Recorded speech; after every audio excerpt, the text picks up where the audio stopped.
Hello everyone, welcome to this video. And today we're looking at this article called How to Take the Perfect Nap, which sounds pretty interesting to me because I feel like this is pretty relevant to my personal life and how I go about my life in general.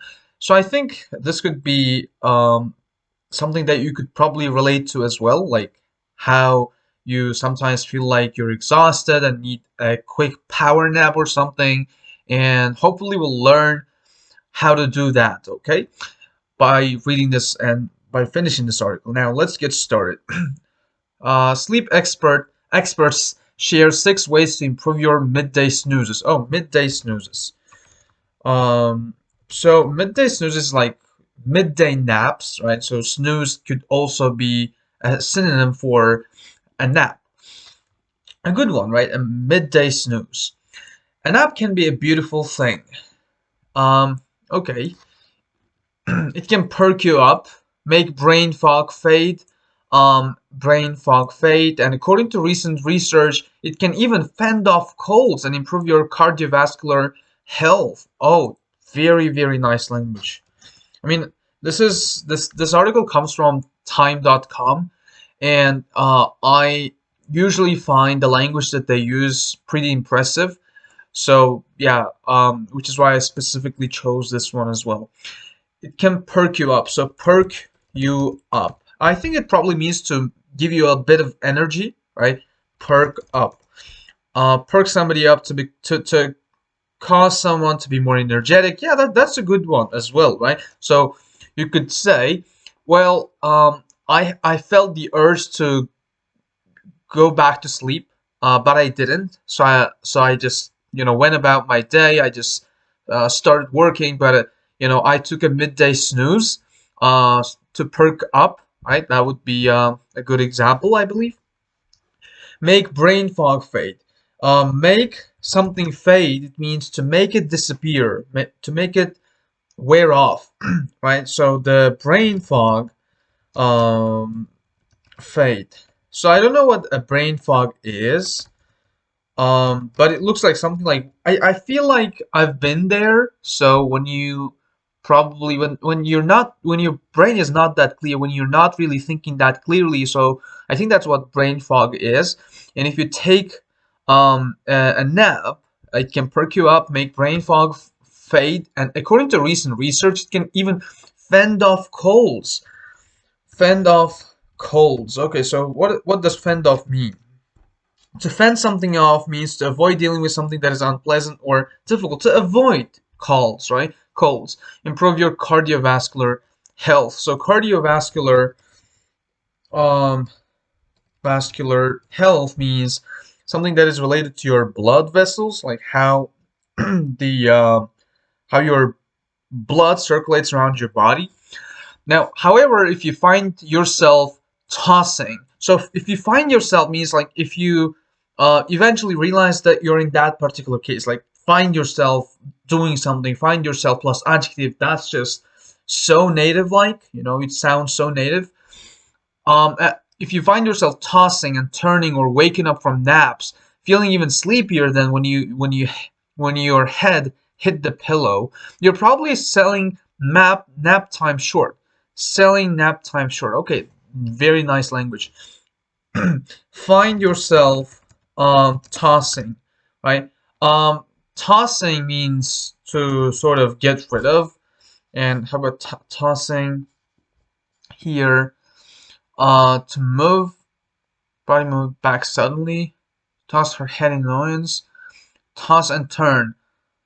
Oh yeah, like toss and turn, to move about from side to side or turn a light in bed, especially because you cannot sleep. Oh, that's really precise, isn't it? Find yourself tossing and turning. So if you're tossing and turning, it means that you can't really sleep, tossing and turning. Now, or waking up from naps feeling even sleepier than when your head hit the pillow. Head hit the pillow. When you actually went to sleep, you're probably selling nap time short. Sell something short. What does it mean? If you sell yourself short, or if you sell something short, you do not consider someone or something to be as valuable or good as they deserve. Oh, don't sell yourself short. You've got the skills and the experience. Oh, yeah, I see. So you're probably selling nap time short. So what this means is that you are giving less credit to nap time than it actually deserves, right? So you're just not considering nap time as good as it should deserve, as it deserves, right? Selling nap time short. Yeah, I think, yeah, you're speaking less of it, or you're thinking less of it. Here are 6 tips straight from sleep medicine physicians. You see, again, another non-essential clause. So we're just throwing it there to sort of give extra information on these 6 tips. So these 6 tips are straight from sleep medicine, right? Straight from something or somebody. So if there's another interesting phrase that you can use to talk about something that is new, straight from the oven, right? Straight from the oven means it's pretty new. Yeah, to help you take the perfect nap. Okay, what are those 6 tips then? Set your alarm for about 20 minutes. For most people, 20 to 25 minutes of napping is perfect, says sleep medicine physician Dr. W. Christopher Winter, owner of something something neurology and sleep medicine in Virginia. It's enough time to help you wake up refreshed, but not so much that help you wake up refreshed. Wake up refreshed. Oh, sorry, not refreshed. Uh, okay, so if you are refreshed, it means like you feel like you're new, right? So to speak. So wake up fresh, refreshed, but not so much that you fall. Right? It helps you wake up refreshed, but not so much. That's also a good one. Not so much that. Not so much that. Like not so much refreshed that you fall into the deeper stages of sleep. Yeah. So it helps you wake up refreshed, right? It's enough time. It's enough time to do something, but it's not so much, not that enough for you to fall into the deeper stages of sleep. Fall into the deeper stage of sleep. Okay. When you attempt to wake up in the middle of deep sleep, you wake up feeling groggy. Wake up feeling groggy. So when you are groggy, I think it means you're not. Oh, it means you're unable to think clearly or walk correctly because of tiredness or illness. Yeah, you guys you guys probably also know when you wake up in the middle of the night and in some ungodly hour and you want to grab something or you want to walk, right? Or you find yourself, stumbling and everything, right? So I think this is an example. Like that's the perfect word to describe that state of yours. Now, wake up feeling groggy in the middle of deep sleep. Yeah, that's what they're talking about. You wake up feeling groggy thanks to a phenomenon called sleep inertia. Okay, inertia. What I think it means, it is inertia. Okay, so thanks to a phenomenon called, okay, the brain thinks you're hunkered down for the night. Hunkered down for the night. Okay, let's see what it means. Hunker down, to sit down on your heels, to make yourself comfortable in a place or situation, or prepare, stay in a place position for a long time, usually in order to achieve something or for protection.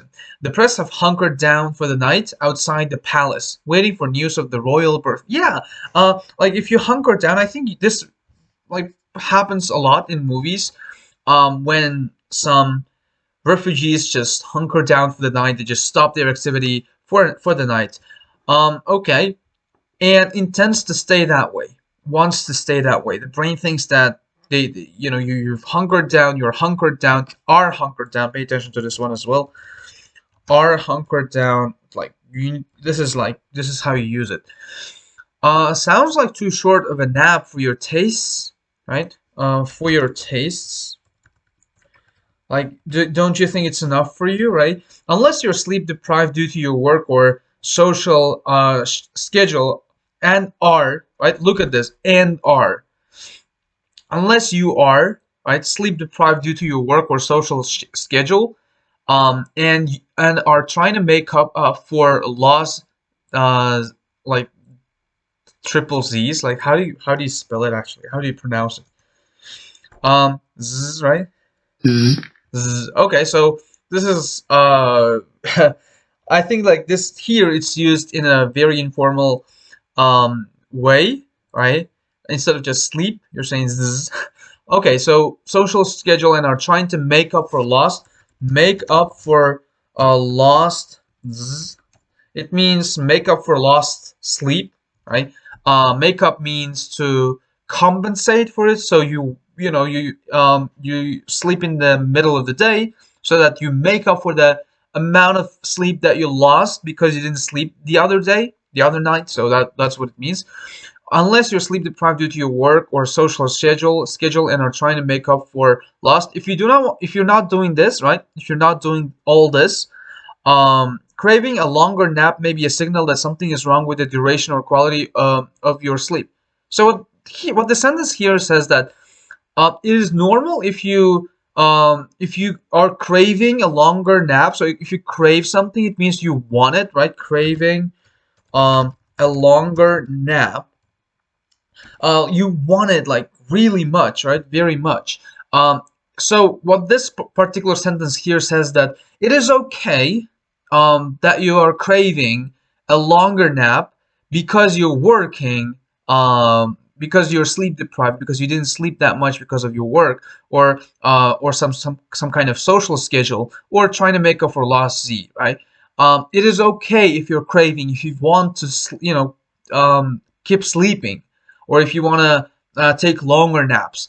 But if this is not the case, so that's what unless means. If this is not the case, craving a longer nap may be a signal. Okay, may be a signal. And pay attention to how maybe is written separately, because this is not just the ordinary maybe that we usually use. So this is here, may comes as an auxiliary verb, if I'm not mistaken. So just like can be, right? Can be maybe a signal that, maybe a signal that, this is also nice expression, something is wrong with the duration or quality of your sleep, says Dr. Omar Burchin, a sleep medicine specialist with the Mount something else in New York City. Okay, what? Okay, let me just try to explain it even further. So something is wrong, which means that you need to sleep more at night. Uh, either way, if you decide to snooze for more than 30 minutes, either way, right? Like, in any way, like, regardless of these situations, if you decide to snooze for more than 30 minutes, um, snooze here is used as a verb for more than 30 minutes. Try napping with a sleep tracker that will wake you up when you hit your lightest sleep stage in a specified time interval. Try napping. Here, look at how try is followed by a verb ing. You would normally see try plus infinitive, right? Like try to do this. But here, try plus ing means experimenting, right? Experimenting. So you use try plus ing when you're experimenting, right? When it kind of implies that you're experimenting something. Try doing this, try doing that, like, experiment napping with a sleep tracker that will wake you up when you hit your lightest sleep stage. Hit your lightest sleep stage in a specified time interval. Sleep cycle or bed are both good options. Okay, so if you decide to sleep more than 30 minutes, then make sure that you're awake in the lightest stage of your sleep. Schedule your nap early in the day. Just like with your nighttime sleep schedule, consistency with daytime naps is critical. Okay, so just like something, this is also a good one. Consistency with daytime naps. Okay, daytime naps are also great. Is critical. By napping at the same time every day, or just on any days you decide to nap. Okay, so on any days, again, inserting extra information. You'll help train your body to know when it's nap time, right? You'll help without to is fine. Help plus to infinitive or just bare infinitive. Either way, it is fine. To know when it's nap time. When it comes to choosing a time, Winter recommends napping in the late morning or early afternoon. Okay. Um, recommends doing something. I okay, I'm gonna get to it later. Recommend napping. So the structure, the rule for the usage of recommend with other words is recommend plus ing, either that or recommend that plus recommend that you do something. You never say I recommend. For example, he recommends to. No, I don't think that's the case. So recommend here recommends to. No, here recommend to can only be used in this case. The headmaster agreed to recommend the teacher's proposals to the school governance, but not with a verb. If you decide to use recommend with a verb, it's got to be ing is followed directly by another verb. The verb cannot be in the infinitive with to. Yes, that's the most common mistake. Do not say recommend to do something, recommend doing something. You can also say recommend someone does something. For example, I recommend you take an umbrella, right? You cannot say I recommend you to take an umbrella. It would be a mistake. It would be wrong. Now, when it comes to choosing a time, okay, we've been over this. Okay, you see, what they're saying is the timing of your nap must be either in the late morning or early afternoon, which is also one of the habits, right, of our religion, Islam, right? So it's actually a good omen to sleep, right? To take a nap, to snooze for a while, right? For some time, either in the late morning or early afternoon. Okay, that way, that's also a good one. That way, and pay attention to the usage of comma. You minimize the likelihood of your nap in this way, right? So if you do this instead of just repeating that, this is a nice transitioner. You minimize the likelihood, minimize the uh, likelihood of your nap interfering with your ability to fall asleep at night. Okay, so minimize, like reducing the chance of your nap interfering with your interfere with. You see, interfere in interfere with. This is how it's used. It's a collocation. Crawl into bed. Okay, crawl into bed. Like if you crawl into bed, you do not like you crawl like right. It's like how you walk with your hands. Crawl. That's how you crawl. Okay. Now, but what do they mean here? Napping in your bed. Remember, your bed should only be for sleep and something. Can help cut down on time spent trying to fall asleep. Okay. Napping in your bed can help cut down. Again, here, the bracket is used to give some information, right? Napping in your bed, remember, right, can help cut down on time. Okay. Help cut down on time spent doing something, right? Spend okay, trying to fall asleep. So here, help cut down on, cut down on. That's what I want to emphasize. Cut down on doing something. Cut down on time spent trying to fall asleep. So if you nap, yeah, that's a good one. So you must make sure that you nap in your bed, not anywhere. You can find any place you can find to crash. While also removing you from anything else that's going on in the living room. Okay, so this is also a nice phrase. So can help you do something while also doing something. While also removing you from blah blah blah. Okay. Next says winter. But if there's not a bed where you're trying to nap, like in your office or even a car, at least get as horizontal as you can. Get as horizontal as you can. So this means like try to lie, not just nap sitting, right? The one caveat is if you have diagnosed sleep apnea. Okay, the one caveat is a very familiar word, but I've never looked it up. So it's like one problem. Warning to consider something before acting. Further stating that limits okay, so a warning, right? The one caveat is a disclaimer, right? Is if you have diagnosed sleep apnea, if you diagnose, for example, I diagnosed sleep deprivation, it means you are actually the one who who developed this problem, developed this illness, diagnosed sleep apnea. So I think sleep apnea, what is it? Medical condition that makes people stop breathing for a short time, especially when they're sleeping. Oh, sleep apnea is that. And don't have access to your CPAP machine. Um, the one caveat is if you have diagnosed sleep apnea and don't have access to your that's the caveat, right? Caveat is if that's you, sleeping in a pseudo vertical or reclined position can help you breathe and sleep easier. Okay, so what they're saying is if you have this problem, if you can't breathe while you're sleeping for a short amount of time, then your best bet is sleeping in a pseudo vertical. Pseudo vertical is probably like this, reclined. Okay, let me just see what pseudo means in this particular case.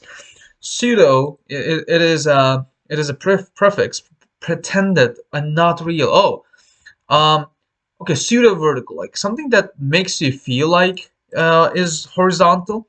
Pseudo pseudo vertical, something that seems like or looks like vertical, or reclined position. Reclined position. Well, this article proved to be easier than I expected, though. You'll breathe and sleep easier. In one study in perceptual and motor skills, and when men and women fell asleep to the smell of lavender, they slept better and woke up feeling more alert. Okay, I guess we can start with this. Shut out the light. Okay, you know that late night light from gadgets can interfere with sleep onset. Um, you know that late night light from gadgets can um, interfere with sleep onset. Sleep onset is probably the beginning of, right? Let me see. Onset is supposed to be beginning. Okay, so sleep onset is the beginning, like the beginning of your sleep. Interfere with your ability to just start sleeping, and quality during the day. Says okay. With your sleep onset and quality during the day, just remember that every person's sensitivity to light is unique. Sensitivity to light is unique. For some people, turning off Netflix and drawing the blinds might be enough to help you sleep easily. Um, Drawing the blinds, like curtains, right? Blinds are something that covers your windows. Um, okay, might be enough to help you sleep easily, while others may benefit from a sleep mask. Benefit from a sleep mask. And pay attention to the usage of may and might, these modal verbs, like first might and may, very nice and like not repeated language. Turn down the volume. Everyone knows that a boisterous environment, okay, probably like noisy environment, boisterous environment. Okay, so what does it mean? Boisterous. Okay, boisterous. Oh, I add an extra I. Why do I keep doing that? Noisy, energetic, and rough. Okay. Can keep you from falling asleep or wake you up mid-nap. Wake you up mid-nap. Mid-nap, like in the middle of your nap, right? So, for example, mid. This is a common prefix as well, just like with pseudo. So, among in the middle of mid-March, mid-afternoon, right? Mid-shower, for example, right? So your phone rings mid-shower.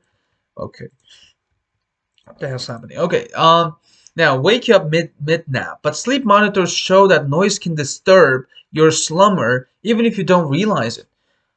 Uh, okay, wake you up mid nap, but sleep monitors show that noise can disturb your slumber. So what is slumber?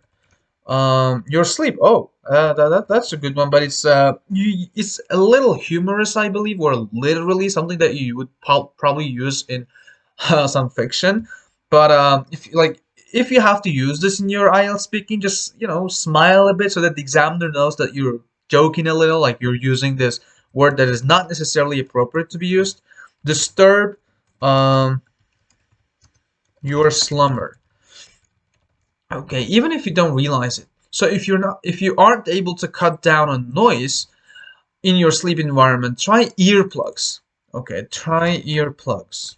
Like something that you plug in your ears, right? If you find them uncomfortable, Winter recommends a white noise machine. When ruckus wakes you, ruckus, I think it's also like a noise situation or argument. Uh, when ruckus wakes you, it's not the actual sound that's at fault. It's not something that, right? It's not the actual sound that's at fault. That's at fault means that is okay. That is whose mistake is, right? So at fault. Why can't I? Okay, be at fault means to have done something wrong. So it's not the doctor was at fault for doing something. It's not the actual sound that is at fault. Um, but rather the sudden change in sound volume and frequency. But rather, instead, right? That's what rather means here. Rather, the sudden change in sound,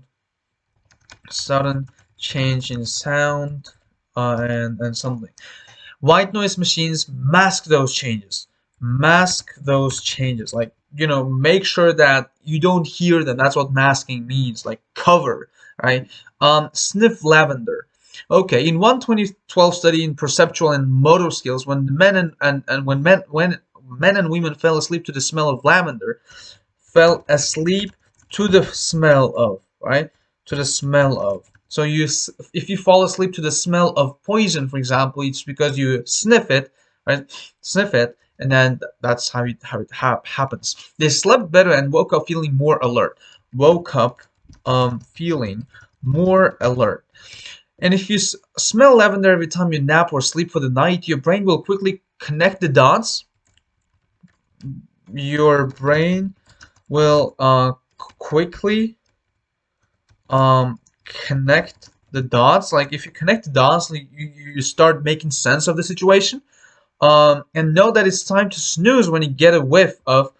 No, it's time to snooze when you. Where were we? When you get a whiff of the fragrance, right? So get a whiff of is probably like sniff, right? Whiff. Yeah, a whiff of something, a slight sign of something. When you get a whiff um of the fragrance. So of the fragrance, I think it's the smell, fragrance, like the extract, like fragrance. Smell, I hope. A sweet, pleasant smell. Okay, fragrance is a fragrance of a flower, right? Of rose, a delicate fragrance. It's like pretty precise because it's not just any smell, but it's like pleasant smell. Um, why does it show that it's incorrect? Fragrance. Oh, fragrance. I wrote fragrance. So it's fragrance. Okay. Smell is one of the senses that our brain most strongly tie to memory.